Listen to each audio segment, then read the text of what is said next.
禁法区内幽姬一时进不来，消息更出不去，我们只能靠自己了。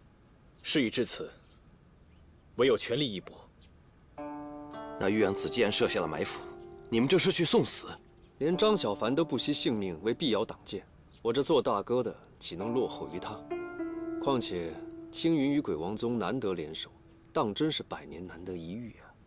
碧瑶是我和小凡的朋友，我们救他义不容辞，与正魔两派无关。我跟你们一起去。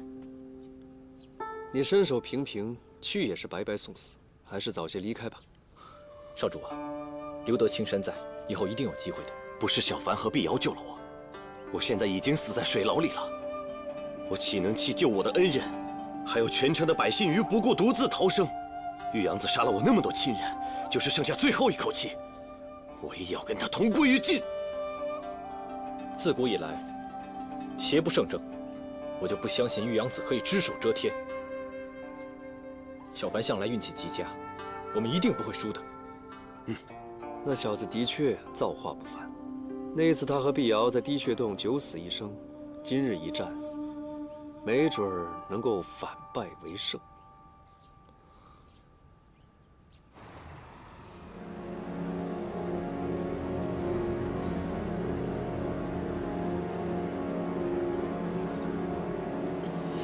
小凡，你别管我了。没事，只要撑到明天。小凡，小凡，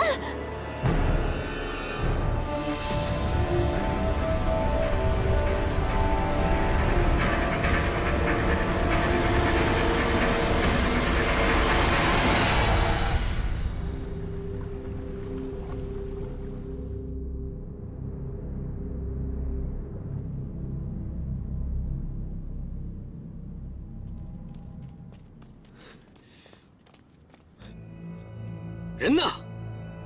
上哪儿去了？师傅息怒，一定还没有跑远。林惊羽和青龙一定会来救人，吩咐下去锁住山庄，谁都不能逃走。是。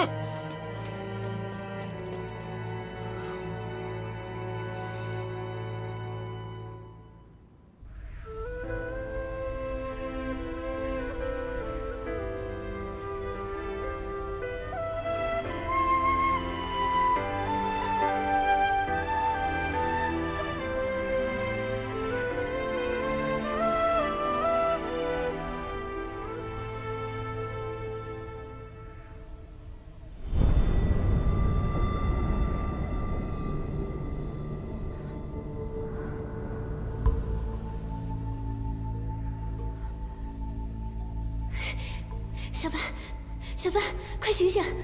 小凡，碧瑶，我们是不是已经死了？没有，我们找到天书了。你快看，天书。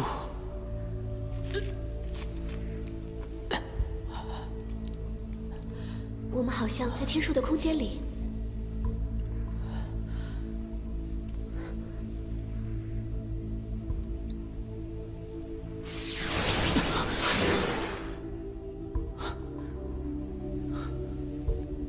碧瑶，我的伤都好了。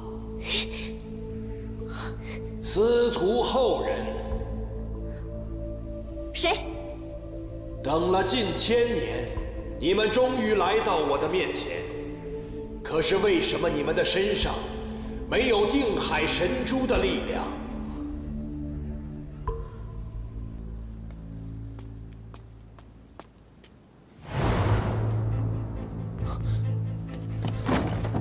等等！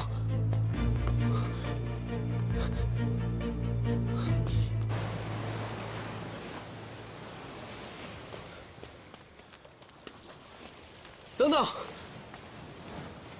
你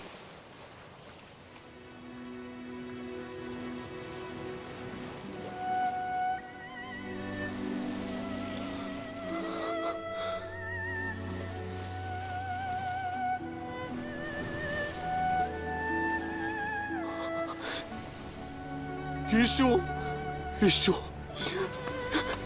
太好了，我就知道你一定会回来的。于叔，告诉我，告诉我到底发生了什么？告诉我你从哪里来？你不会再离开我，对吗？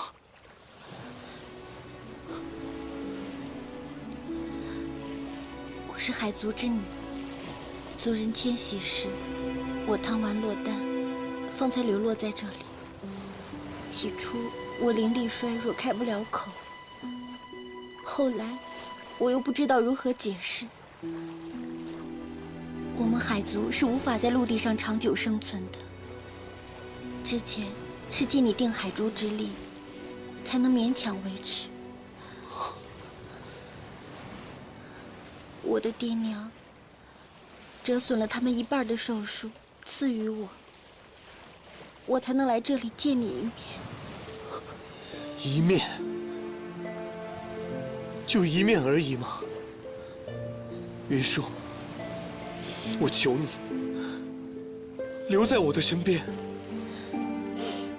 我对不起你，小哥。你对我一片真心，可我7年前，我做了一件对不起你的事情。这件事日夜折磨着我。其实，你成婚那天的海啸，是我伤心之故无意引起的。不，这不是你的错。小哥，我不知道玉阳子会用法术利用这场海啸毁了你的山庄，是我害了你和老庄主，毁了你的家。这不怪你，即便不是你，玉阳子也会用其他手段来夺取山庄的。我们能够再相见，就已经是上天的垂怜了。这一次，我绝对不会再离开你。如果你不能留下，那我们就一起走。等我打败玉阳子，还定海山庄百姓太平，我们就一起离开这里。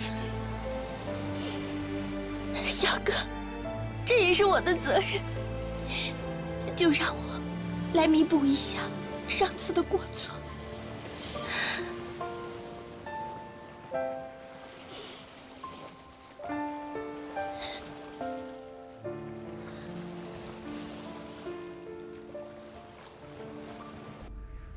原来如此，多谢你保护了定海山庄，先人的心愿也得以保全。你到底是什么人？我是第1任庄主留在此地的记忆。我是谁，这已经不再重要。天书被解除封印之时，我也将完全消散。不，你不能解除封印。一旦玉阳子得到天书，那定海庄就完了。在你的身上已有1卷天书，若我将第2卷天书也交到你手中，你便将获得能与他对抗的强大力量。只是我不得不提醒你，凡人之躯身具1卷天书已有极大的危险，更难以承受2卷天书同时存在之力，只怕最后会爆体而亡。只要可以打败玉阳子，我什么都可以接受。小凡，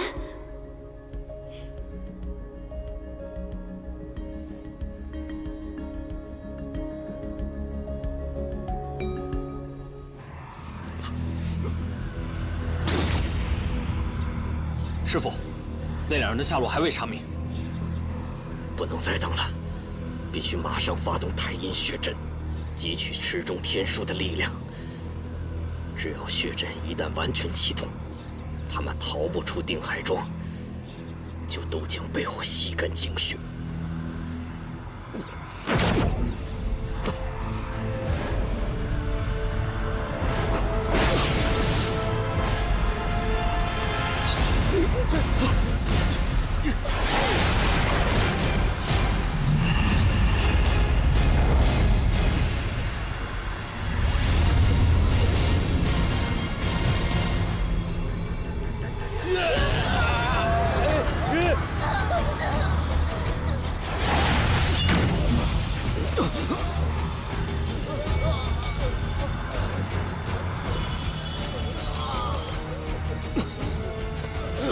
我永恒的力量吧！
小凡，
云舒，不要走。不是说好了，打败玉阳子，我们一起走。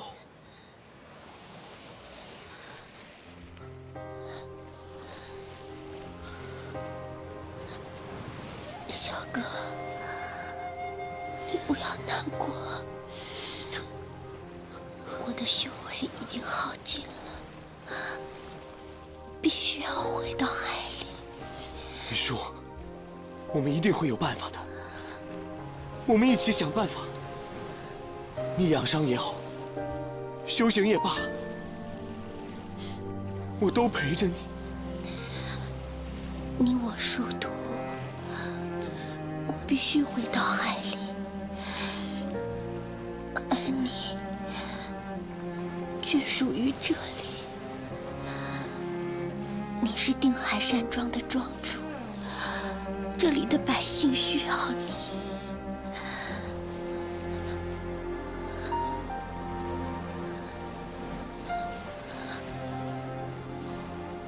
答应我，你要好好的活着。答应我。没有你，我怎么会好？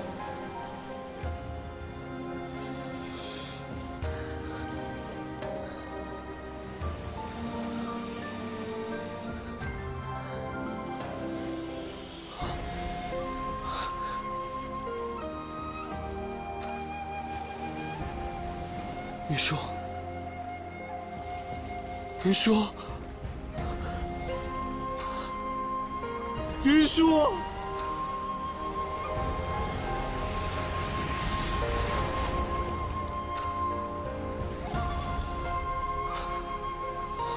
云舒，云舒。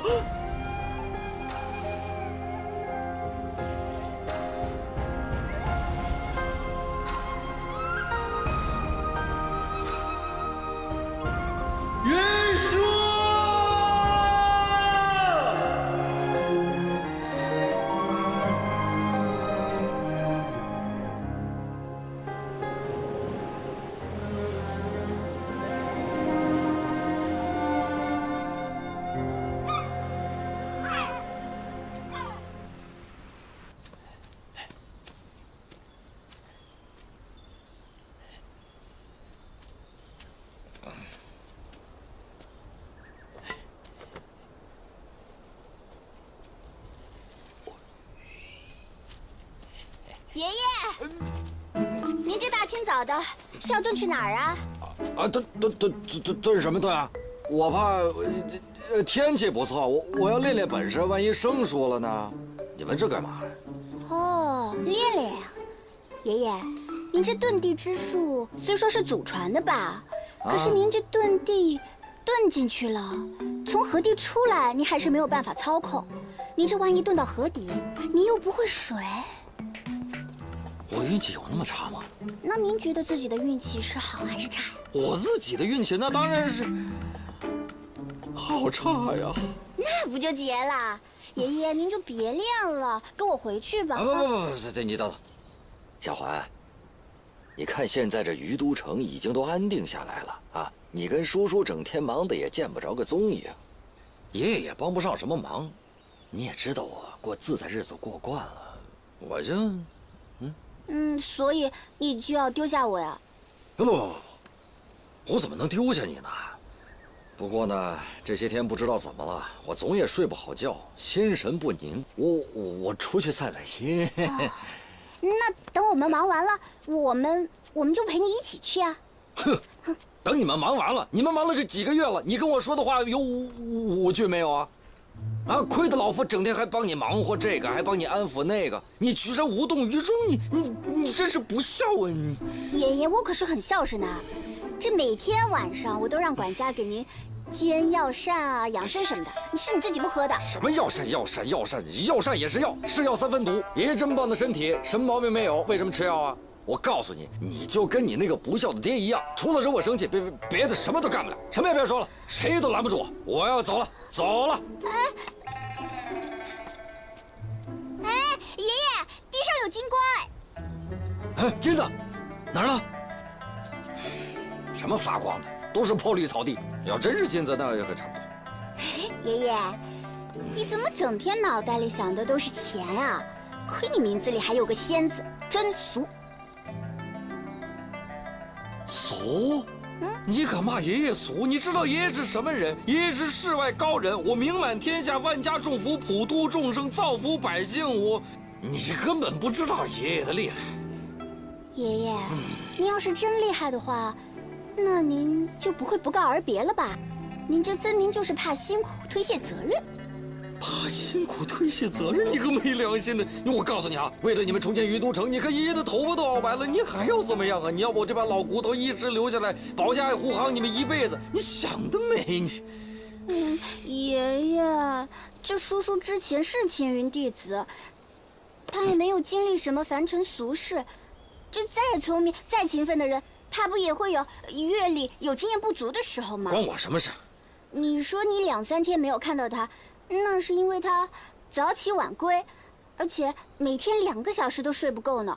你说也是啊，这魏爷爷把这么大一个于都城都交给他管，你说多辛苦啊！爷爷，您刚不是还说要造福百姓、普度众生吗？您就留下来帮帮他嘛，爷爷。帮帮他？爷爷见你就没脾气。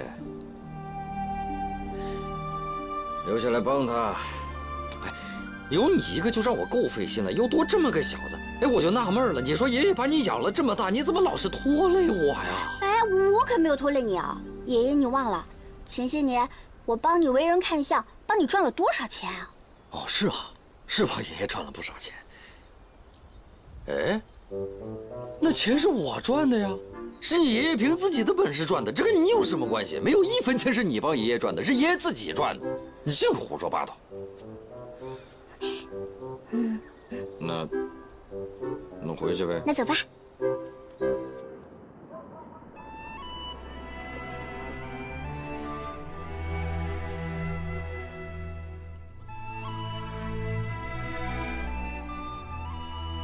好点了吗？没事了。你猜的没错，天书之间确实有彼此呼应的力量。幸好第2卷天书没有进入你体内，否则麻烦就大了。放心吧，碧瑶已经用她的伤心话帮我把天书暂时封印住了。你让我怎么放心呢？你还记得我们来是做什么的吗？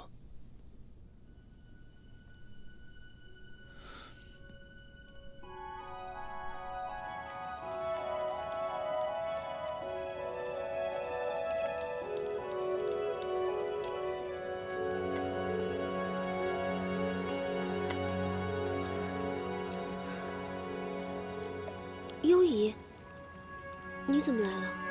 我怎么来了？差点连小命都搭上了，不好好歇着，煎药这种事何必你亲自动手？青龙呢？他去帮我买一味药。你现在身体尚未康复，收拾行李，明天跟我回胡岐山。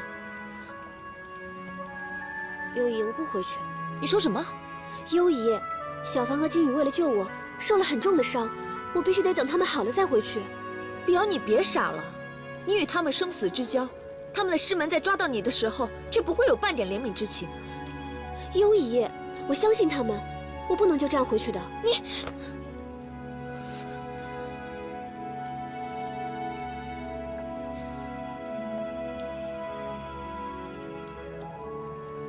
你长大了，碧瑶。幽姨，你不要再说了。我这样对你，是为你好。你也不要再让你爹担心了。明日必须跟我回胡岐山。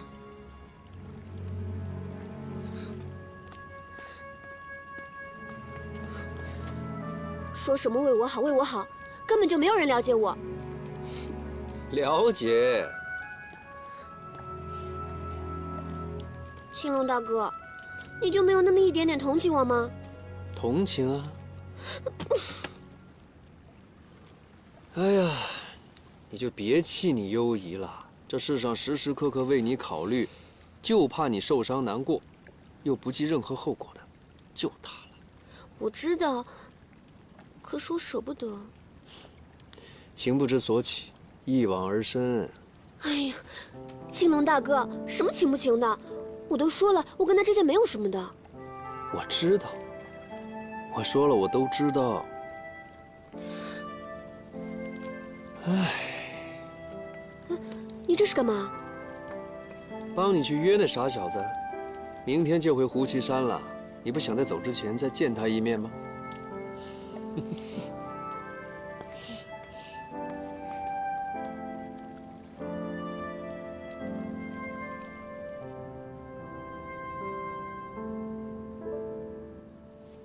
我不去。你说什么？我不会去的，师兄。张小凡，我们来这的目的就是为了阻止魔教拿到第2卷天书，你竟敢不顾师门命令不成？师兄，我会找碧瑶聊一聊，他心地善良，一定不会把天书交出去的。心地善良，张小凡，你是要铁了心的维护这魔教妖女是不是？林金羽，你呢？难道你也要维护她吗？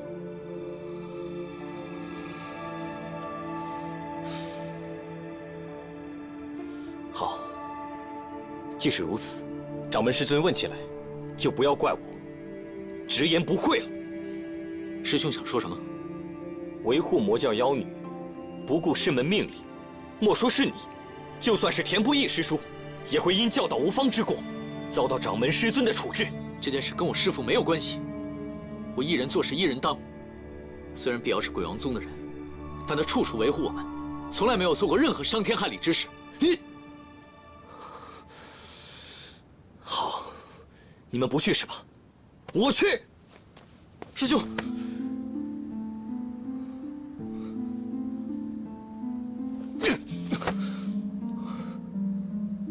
林金羽，你身为戒律堂首徒，竟敢不顾门规对师兄动手了是吧？金羽不敢。师兄，我去向鬼王宗拿天书，若拿不回来，任凭师兄处置。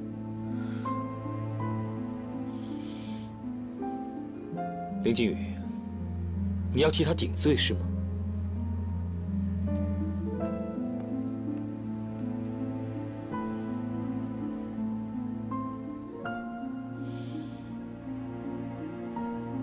好，我就给你们1天的时间。1天之内，你要是不把天书拿回来的话，就不要怪我这个师兄铁面无私，公事公办了。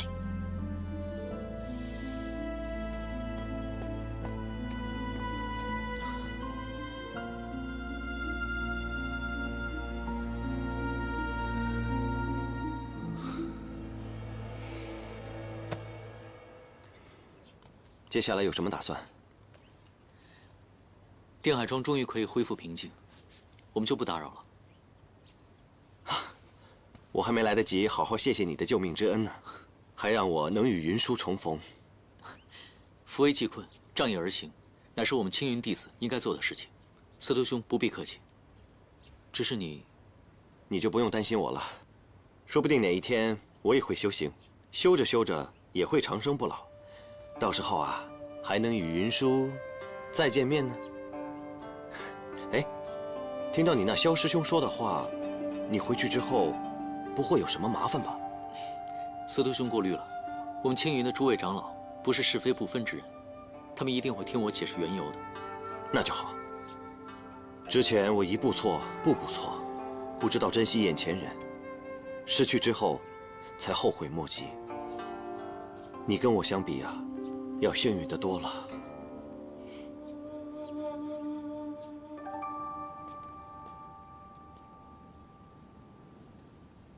小凡不在，有什么话跟我说就行了。这是碧瑶给他熬的药。谢了。明日我们就离开了。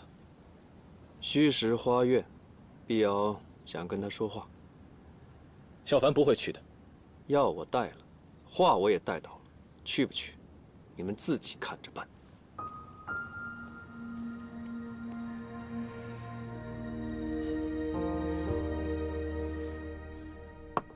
这药里面放了蜜饯，青羽，你想的真周到，这样喝起来药就不会苦了。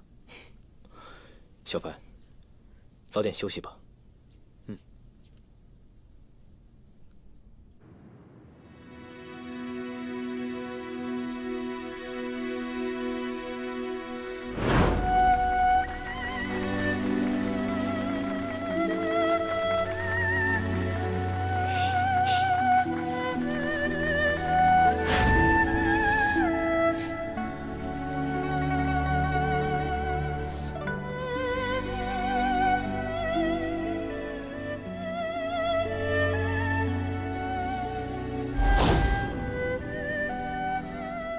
我们跟碧瑶之间一定要这样争斗下去。小凡，你还记不记得草苗村那些死去的亲人？他们都是被魔教所折磨害死的。我当然记得。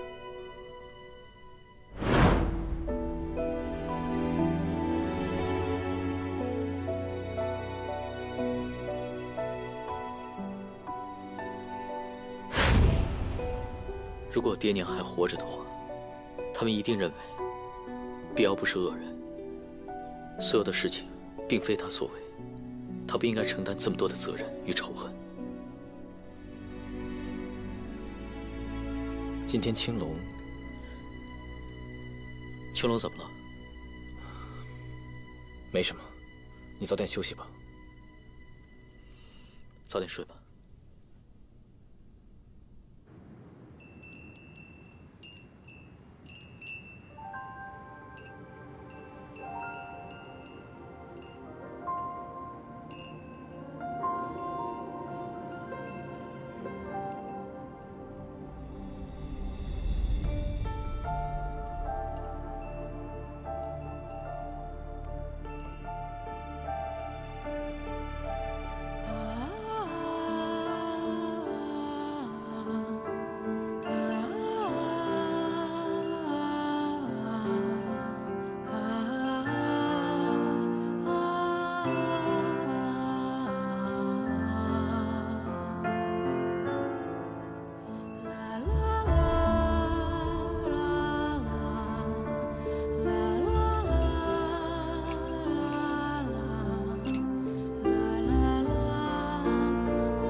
张小凡呢？小凡不想见你，让我来。真的吗？他为什么不想见我？既然天书在你手里了，你的任务也完成了。和当日于都那样，大家都被你耍得团团转，难道还要我们大家给你来一个18相送不成？你拿天书是为了救小凡的命，你以为我这么冒险是为了做什么呀？承蒙关心。既然大家都是为了治小凡的病，就请拿来吧。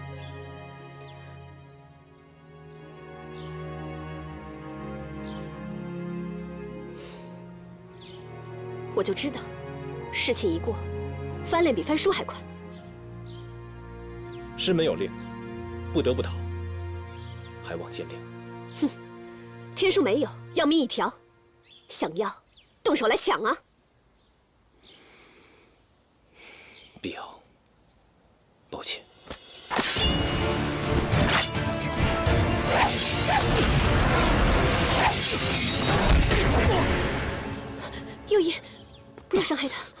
什么名门正派，皆是欺负女流之辈的小人。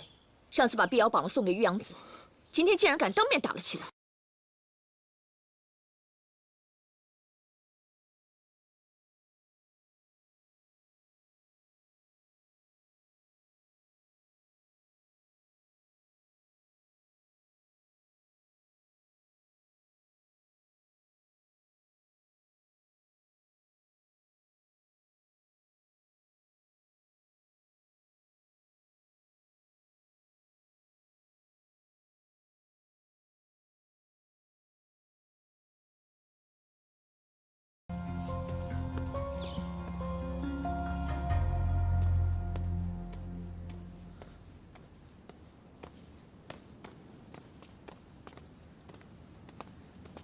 小凡，靖宇，你怎么了？昨夜碧瑶想约你道别，是我瞒着你，我去见了她。我本想逼她交出天书，没想到却被幽姬所伤。受伤了？严重吗？不碍事，只是碧瑶。以碧瑶的性子，她当然不会轻易把天书交给你。可我必须要拿到天书啊！上次若非扑空前辈为你抑制体内脉息，你根本走不到现在。天书的威力有多厉害，你不是不知道。万一控制不住，返回青云门时，若是被掌门和师叔们知道的话，你该当如何？我自问行事无愧于师门，况且萧师兄回去一定会回报的。这件事情瞒不住的，所以我就更要找到天书了。小凡，我去追碧瑶，你在这里守住萧师兄。等你回青云门时，就把责任推到我的身上，说我正在将功补过。就算你追得上，你一定能拿回天书吗？不然呢？你去追。我犯了错，我师父最多罚我面壁思过。可是你犯了错呢？你师父可会要了你的性命啊！你们商量出结果了吗？这件事情因我而起，是我错失了天书，才让碧瑶拿到。希望师兄回去以后，把你亲眼所见的原原本本的告诉掌门和师父。我相信他们必有定夺。小凡，你不能去，碧瑶身边有青龙和幽姬在。靖宇，我自有分寸，相信我。好吧，倘若你追不回，千万不要勉强，赶紧回来，与我们会合。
这么晚一般不回家都是借酒浇愁，你这喝茶是解忧还是解愁啊？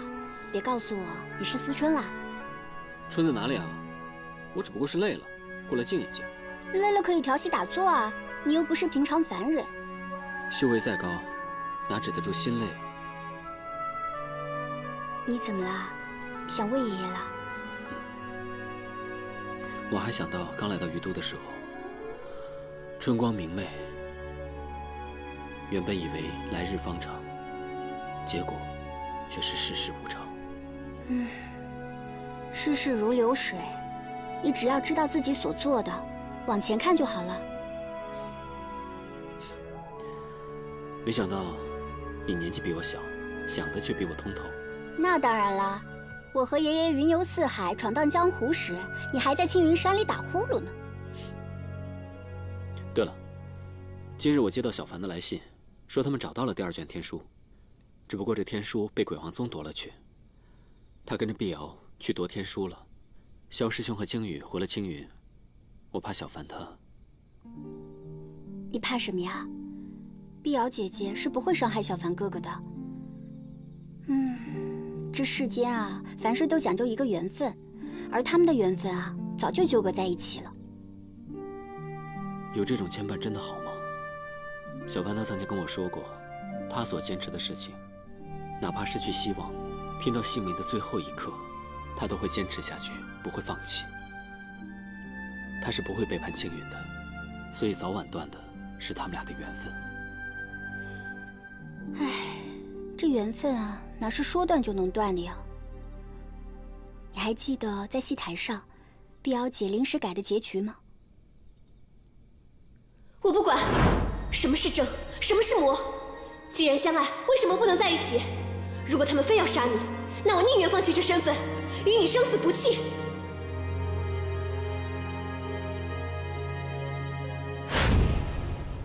世事无常是没错，可这人心的力量也是难测的。我总觉得，小凡哥哥和碧瑶姐姐，不管是不是能在一起，他们都会如戏台上演的那般，拼尽全力去争取的。你说的没错，人定胜天，他们争取他们的，我们努力我们的。想通了？孺子可教嘛。想通了。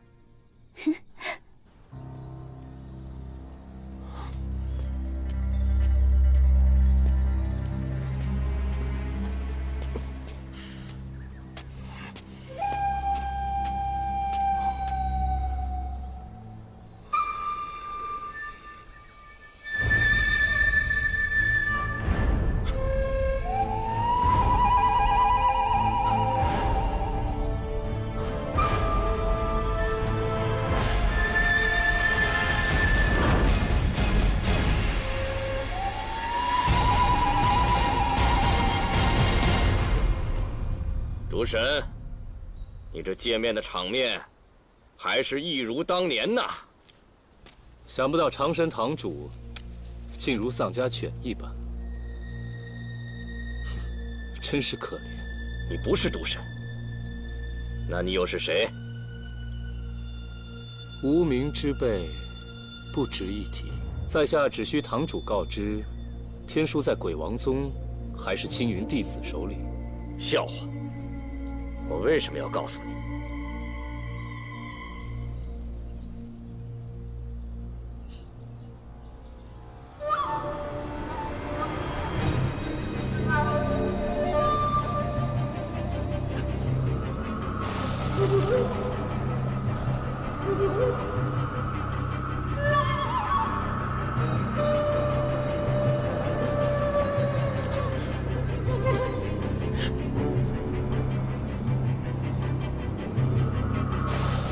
且慢！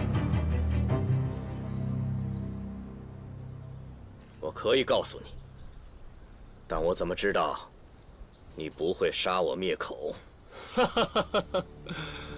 堂主多虑了，在下不仅不会杀你，还会好好替你向你的那些仇人讨个公道。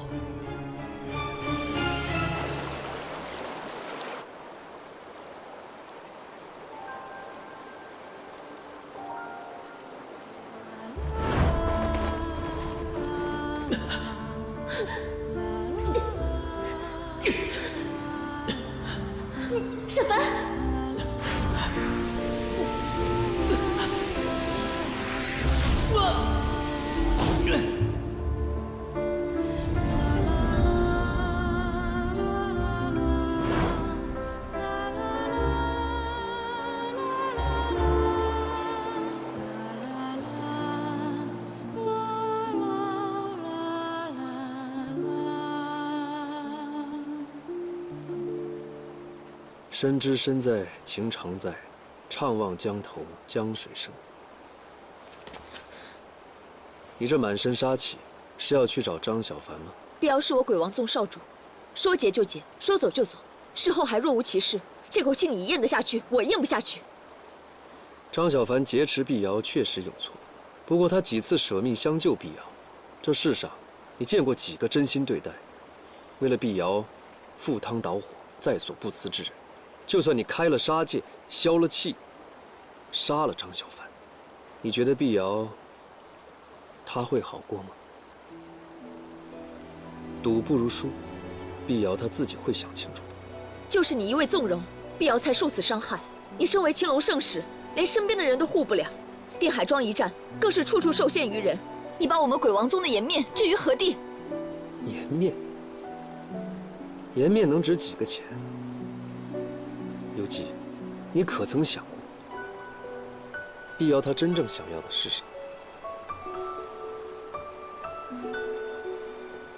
他年纪尚轻，想不清楚，也很正常。只为情故，虽死不悔。痴情咒，我派禁法。入得我派，只为情故，连一身血肉，也可奉为牺牲。究竟有谁怕死？最怕的是这一生里，从未有过片刻开心。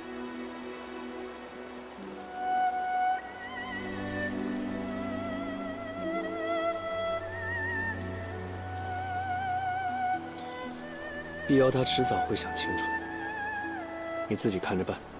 走了。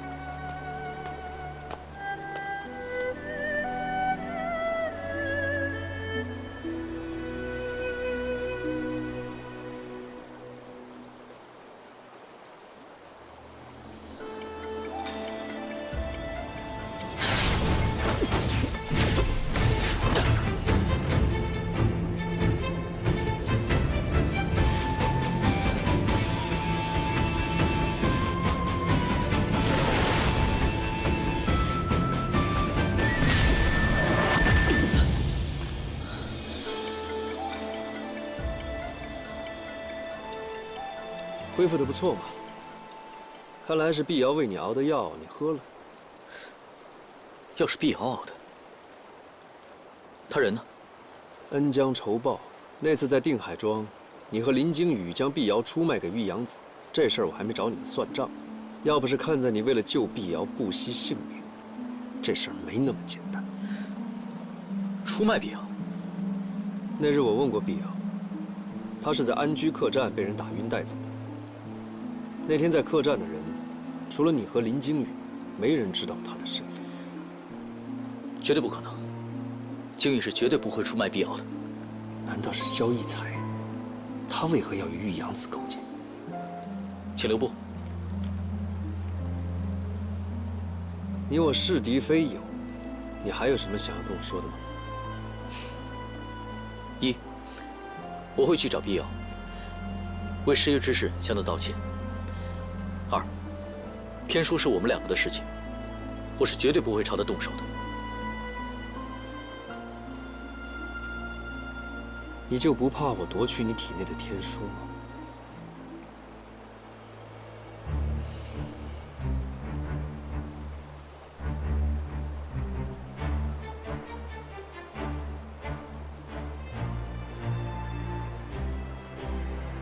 要是落在鬼王宗手里，你今天就没那么容易逃走。我若是你，现在就走。除非碧瑶答应我，不会用他复活兽身，不去做伤天害理之事。我交给他，又有何妨？不过，你能担保吗？他们朝西南方去了，如果你现在就走，兴许他们还没到达胡岐山。谢了。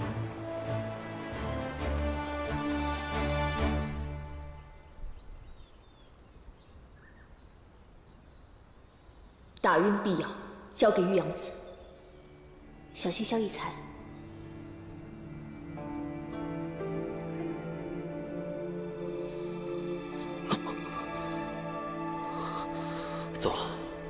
天海庄一役，内息一直不稳，烈解药肯定也受到影响了。师兄，你怎么了？哦，没什么，忽然有点不大舒服，我去打点水。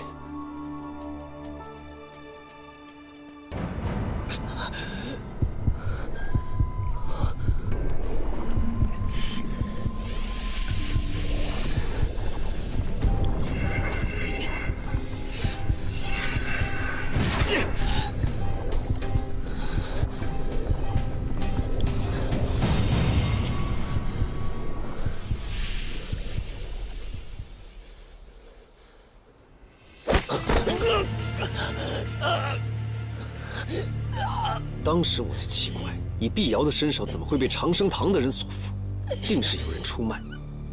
张小帆和林惊羽自然不可能，不是你又是谁？到底有什么计划？说！当时，玉阳子以我2位师弟性命要挟，要是我不交出碧瑶，玉阳子就不让他们活着离开山庄，所以我才……哼，照你这么说，你还是个好人呢。况且，我要是骗了你，就没有解药了。你要是不信，你就动手吧。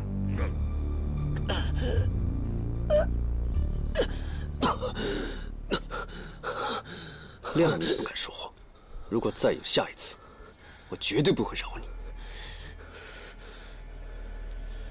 我现在就需要你做一件事情，回到青云门，想方设法取得所有人的信任，成为最有声望、权力最多的弟子。这个不需要我教你吧？你们到底想要干什么？知道太多并不好。那么解药呢？解药我自会按时找人派给你。记住，你只是我派的一颗棋子，而棋子需要做的，就是服从操纵者的指挥。魔教妖人，今日之辱，有朝一日待我掌管青云，号令天下，定让你们100倍还来。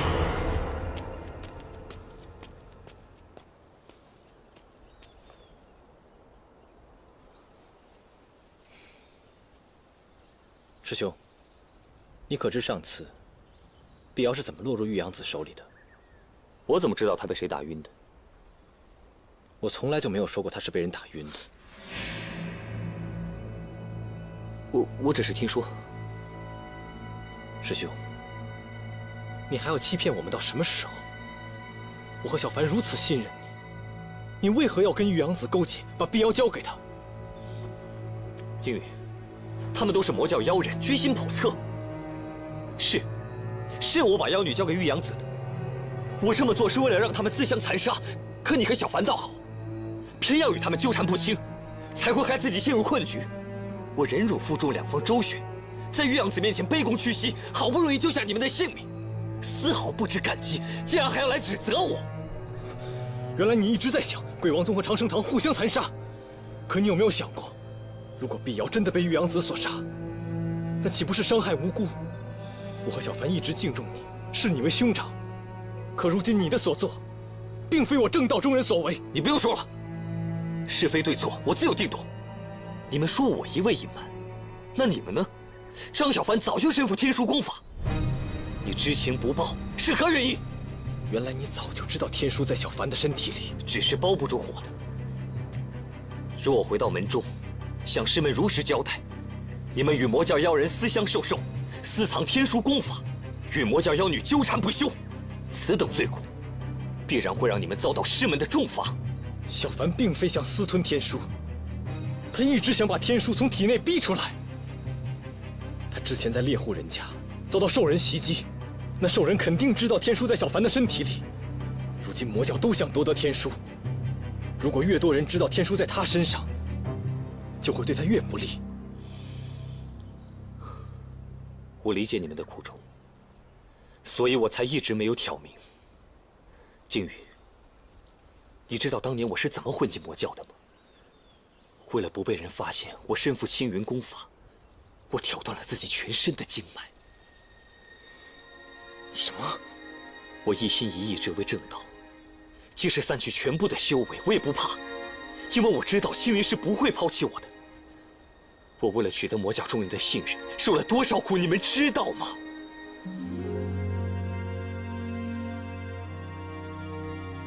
魔教中人狠毒无比，当年我一进入魔教，便被灌入致命的毒药。这些年，毒素犹如复古之躯，时常发作，痛苦万分。为了不让师门担心，我根本就没有禀报，因为我觉得这些苦对我来说根本就不算什么。静宇，我跟你说出这些，不求你能理解我，只是希望你不要误解师兄。我对魔教恨之入骨，是断不会与他们为伍的。师兄，是我不好，我误会你了。我们现在回青云门，掌门道法高强，他一定可以解你身上的蛊毒。我以运功压制住毒性，暂时没有大碍。等回到师门中，我会向掌门一一禀报。放心吧，小凡身负天书功法之事，我也会帮你们瞒着的。多谢师兄，你们是我看着入门的，我自然也会向着你们。现在只希望小凡能够尽快追回天书，早日回到师门禀明一切吧。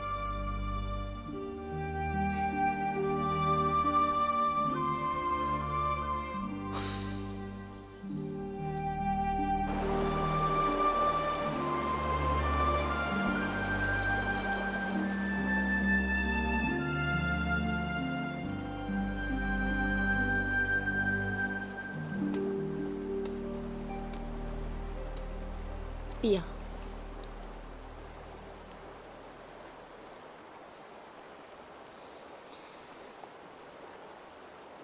你一路拖延，是不想回胡岐山吗？碧瑶，当年幽姨受了不少苦，不想你重蹈覆辙。但是我又想想，青龙说的对。这么多年来，你已经长大了，你终于知道自己想要什么了。如果你一心往下走，我绝不拦你。倘若你有一丁点顾虑，你也好好想想幽姨说的话。这个世上没有后悔药可以吃。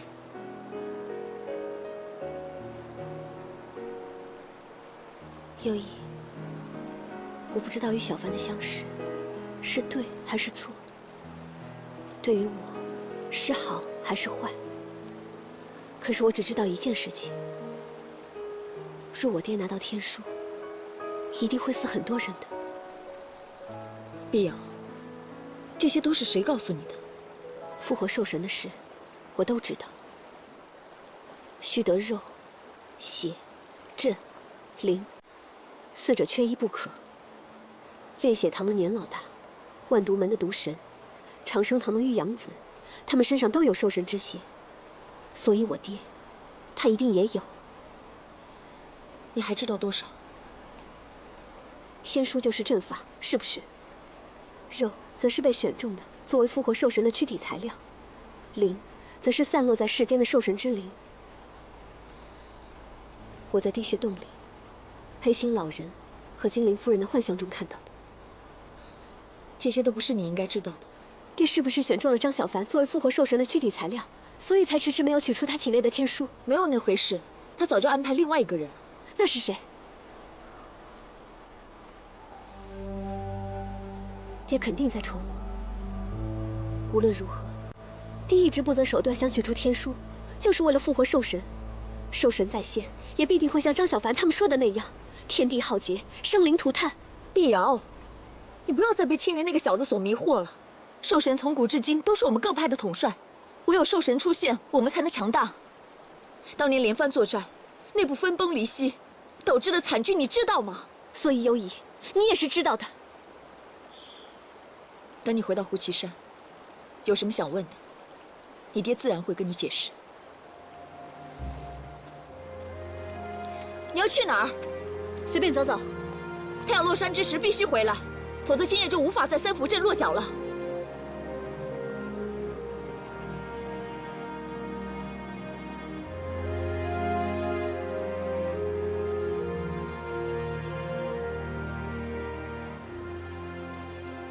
早知道就不应该相信他，这小丫头。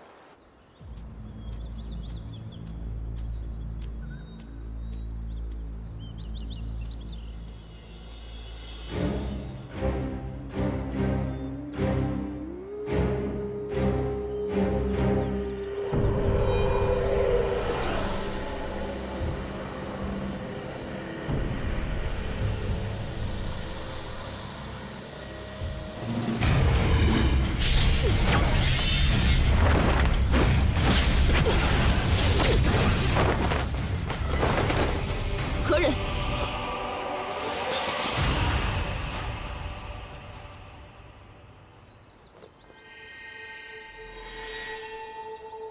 去吧，去找碧瑶。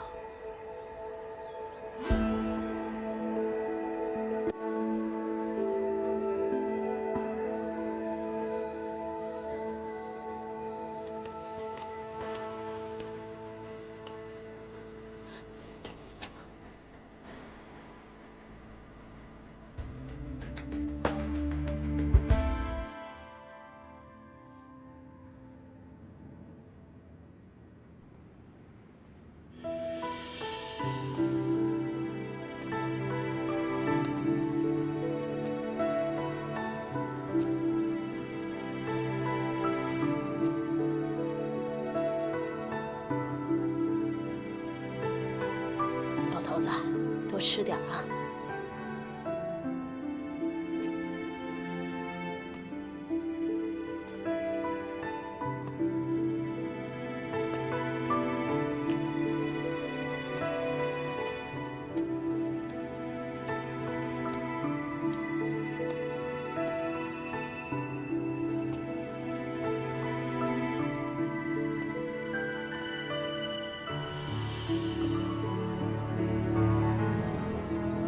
亲一下。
若有一日，你爹想用天书复活兽神，那么我拼死也会阻止他。你若是觉得张小凡不错，将他招至鬼王宗，又有何妨？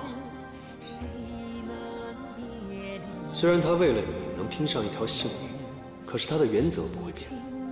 你俩始终不是一路人。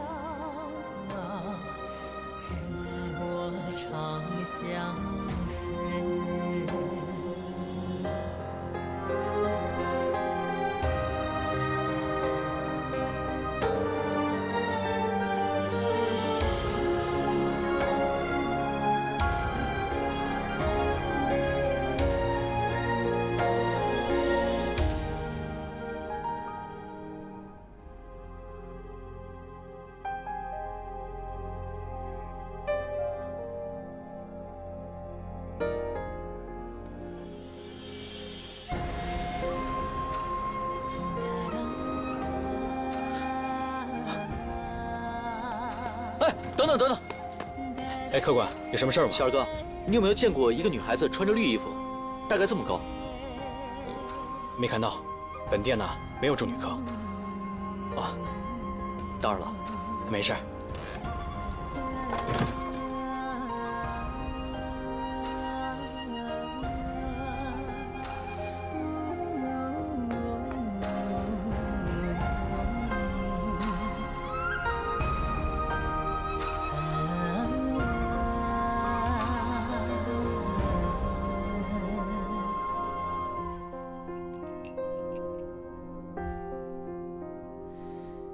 舟多知也恨，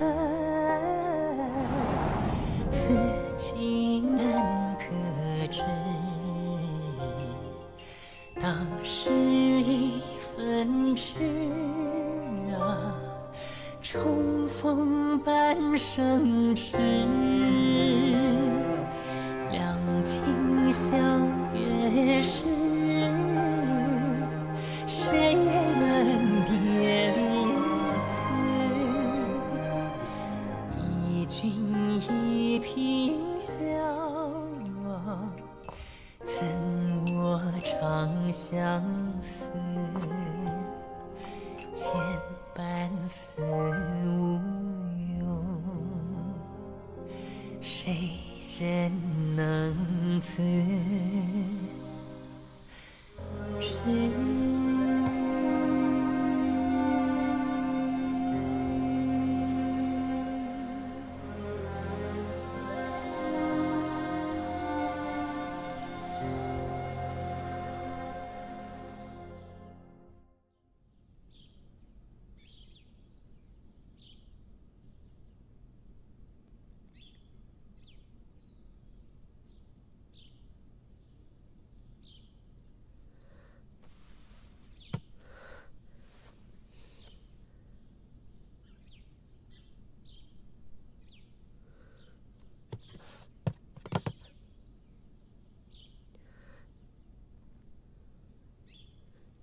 小二来了。客官，你有什么吩咐？麻烦你按照上面的方子帮我开几副药。小宝乖啊，别乱跑啊。嗯。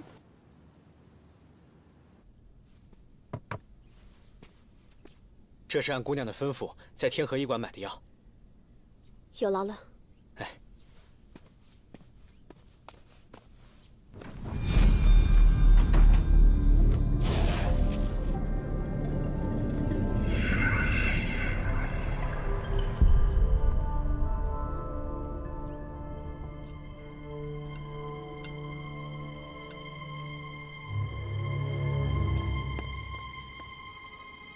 公子，您吩咐的事我都办好了。谢谢，谢谢公子。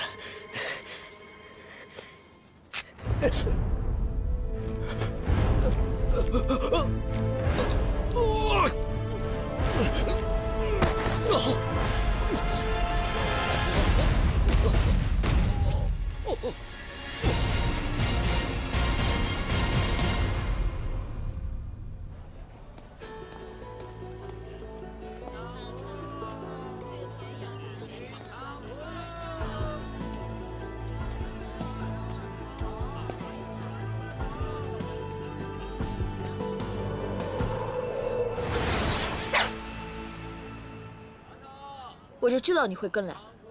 碧瑶呢？我也在找他。小子，从今往后你不许再纠缠碧瑶，否则下次见面，休怪我剑下无情。等等，你们没有回胡岐山，为什么会跟他走散？还有，为什么青龙不在他身边？到底怎么回事？你再跟着我，我一剑杀了你！没有找到碧瑶，我是不会走的。这世上，你见过几个是真心实意为了碧瑶赴汤蹈火也在所不辞之人？张小帆，你不要再执着了，这样必然只有一个下场，那样，碧瑶也不愿意看见。我知道，只要我去胡岐山，国王一定会杀了我，取出我身上所有的天书。你不怕？怕，但我宁可自毁，也不会让他拿到天书。碧瑶曾经说过，鬼王宗的人不是那些滥杀无辜、嗜血成性之徒。但是你们有没有想过，一旦天书再现，兽神复活，世间又有多少人会死去？那你有什么好办法？把他交给青云吗？我会说服碧瑶，求他帮我取出所有的天书，然后找一个没有人的地方，让他永远不会被任何人找到。你这样做又有什么好处？没有，至少这样，世间就不会再有那些打打杀杀了。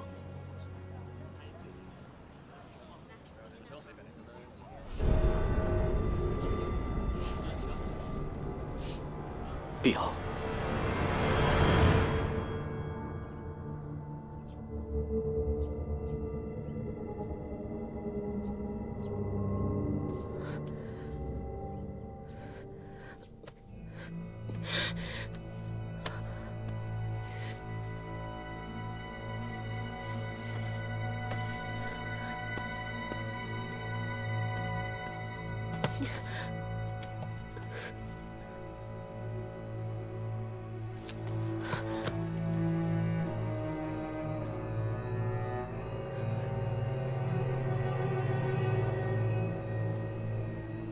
不好，蜡烛和药有毒。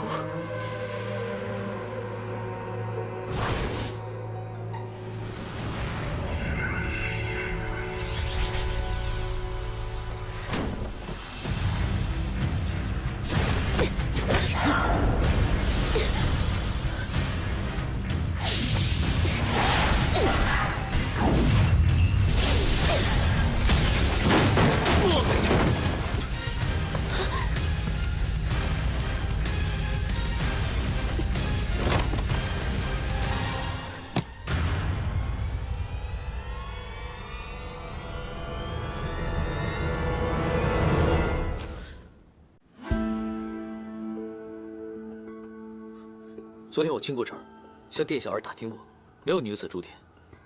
你被骗了，快去找人。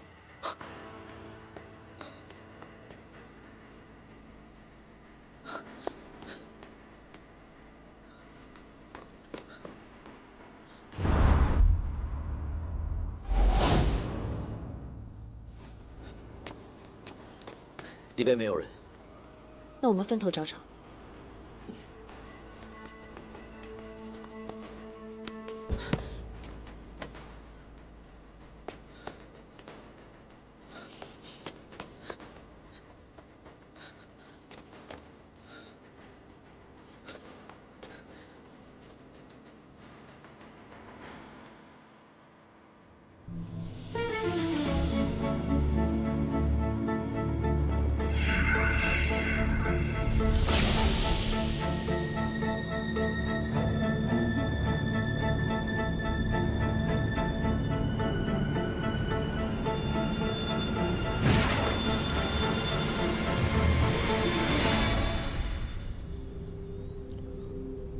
怎么会打不开呢？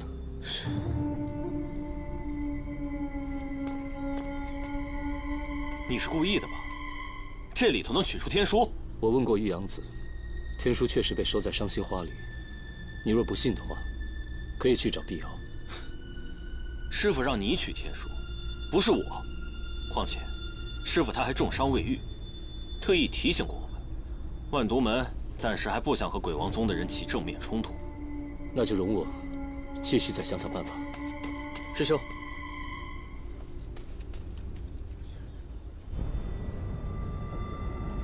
是。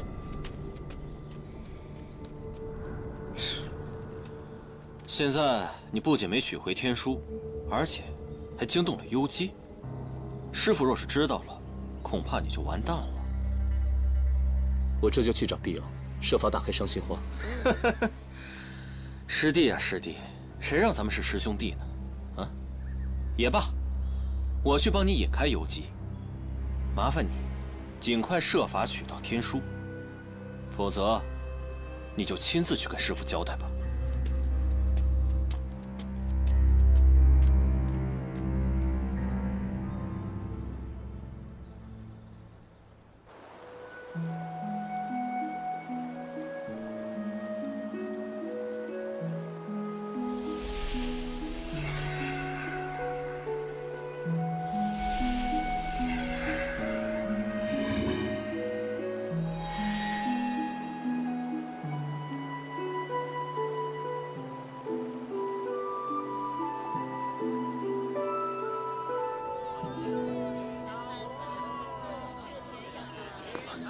怎么样？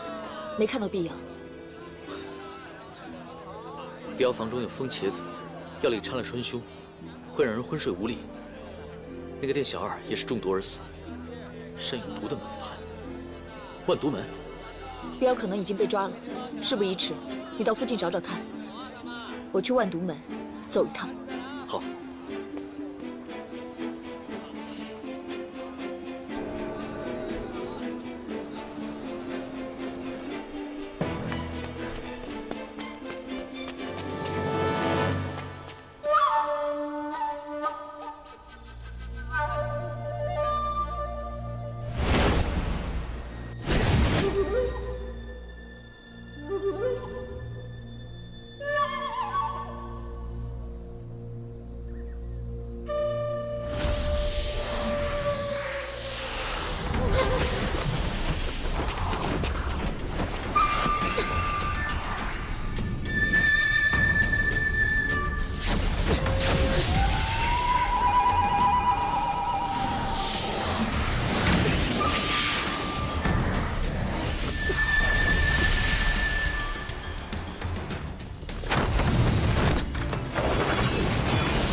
你看起来笨笨的，没想到还会随身带着盐呢。我下山的时候就带着了，就怕哪天啊要在外面留宿，正好可以用它来做些好吃的。没想到今天就派上用场了。你这样倒像个厨子，不像什么名门正派的弟子啊。记得刚上清源的时候，我什么都不会，就像一个大笨蛋，只能做些好吃的。 逗师傅10年开心，现在应该是6师兄做饭吃了。师姐一定不喜欢。不过现在师姐有7号师兄，他应该不用下山再买点心了。你跟你那个师姐关系很好吗？我记得那是在避火天冰湖的时候，你也冒死救过她。当然。 她是我师姐啊。嗯。行了，可以吃了。你闻一闻，香不香？嗯，挺香的。小心！烫！就没见过你这样的女孩这么着急。那你拜个我。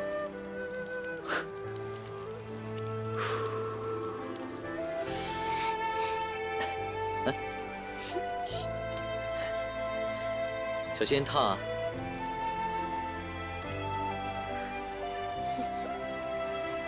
怎么样？嗯，好吃吗？好吃。你喜欢吃啊？以后我每天烤给你。